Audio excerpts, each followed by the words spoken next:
right? This is my face after I heard that. Is this your face? We're going to talk about it later. But joining me now is the former Trump EPA transition team member and founder of junkscience.com. This is Stephen Milloy. Welcome to the show. What do you think about that? Was that just another gaffe?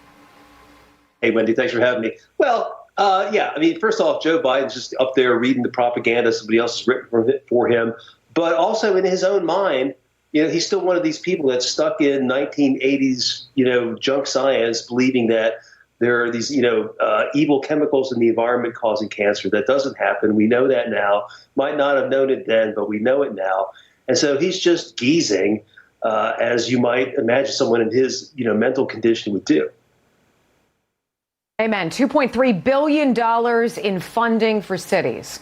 $2.3 billion. I mean, seriously, is this necessary for warming centers? Do we have a climate crisis, sir? Do we?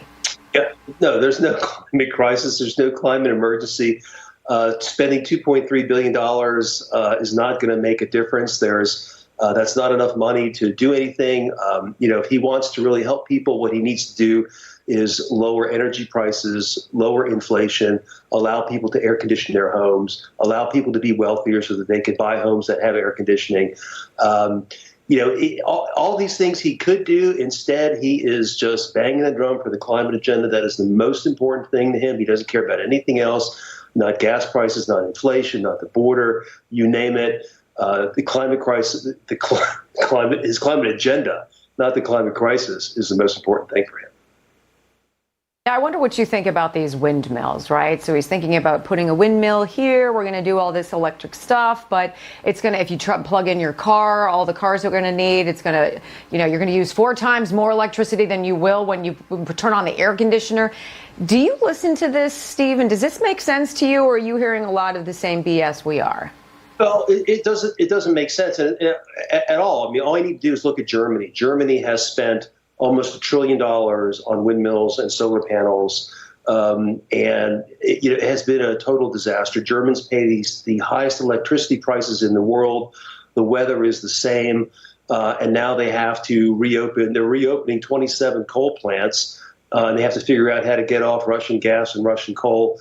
They're not going to be closing their nuclear plants. The whole thing has just been an exercise in disaster. And why Joe Biden wants to do that here, offshore wind is about the most expensive form of electricity you can have. Germany has a fair amount of it. It is a total flop.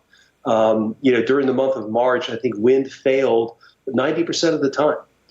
But Germans are still paying these high prices. So, you don't look.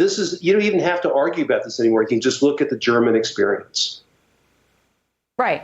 I wonder, is this just all a money laundering op? I mean, really, because we're gonna get all of these solar panels and things from China.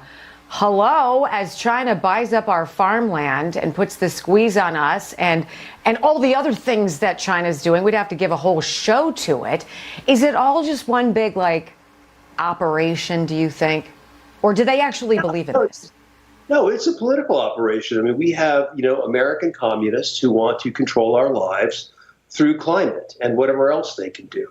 And then we have the Chinese communists who just want to destroy America. And we have Vladimir Putin doing the same thing. And so we have Putin and the Chinese communists funding U.S. groups on Wall Street and environmental groups. They're pushing this ESG investing, for example. And it's all geared towards wrecking America. Some people do it because after you wreck America, then you can, people will want government control and you can rebuild. The Chinese just want to destroy America, and Putin just wants to screw us up. So the whole thing it's just an anti-American agenda any way you slice it with climate. It's interesting. You were looking at the ball right there. We're going to be talking about the whole ESG, World Economic Forum, and all of the insidious nature of that. Yep. But I think the thing that is so interesting here from that broader view is watching the Dutch farmers, watching people in Sri Lanka who've suffered so much because of these climate initiatives, that they have to reduce their emissions, that they have to reduce their farmland, they have to reduce their livestock. And they are in the worst economic crisis of that country's history.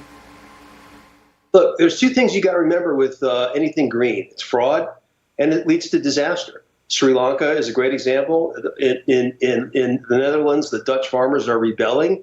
But look, everything that's going on, the whole global energy crisis right now was caused by green energy policies. Europe decided to get rid of its coal and gas and make itself, addict itself to Russia. Putin, of course, used that to his advantage. Now he's turning off the gas and coal. Energy prices are through the roof. This is all because of green policies. In Sri Lanka, they decided they were going to not use fertilizer anymore. I mean, how smart was that? It's just, a stupid green idea and has led to disaster and government overthrow. And in the Netherlands, they're also trying to get the farmers off fertilizer, but you cannot feed a world of almost 8 billion people, with organic agriculture. It just can't happen. Right on.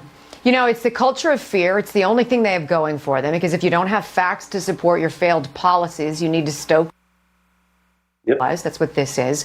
I want to give you the last 30 seconds and talk people off the ledge and to stop them from drinking the soup that they're serving of climate fear. Okay, so today we're being terrified by the heat waves. Heat wave in the United States, heat wave in Europe, record temperatures in the UK, for example. Follow me on Twitter. I will show you that today's average global temperature is less than 0.4 of a degree Fahrenheit warmer than the 1979 to 2000 average. There's no climate crisis. There's no climate emergency. What's going on is just weather. Hot there, cold somewhere else. It's. Oh, I love it. And also, one last thing. New York Times just released a poll. 1% of voters prioritize climate. Now, unfortunately, that 1% is India and the White House. But right. They're all named Biden. Steve Milloy, I think you're outstanding. Thank you for your expertise in the realm of climate and sniffing out green BS. Appreciate you more than you know. Coming up on The Balance, the threat from the new liberal world order.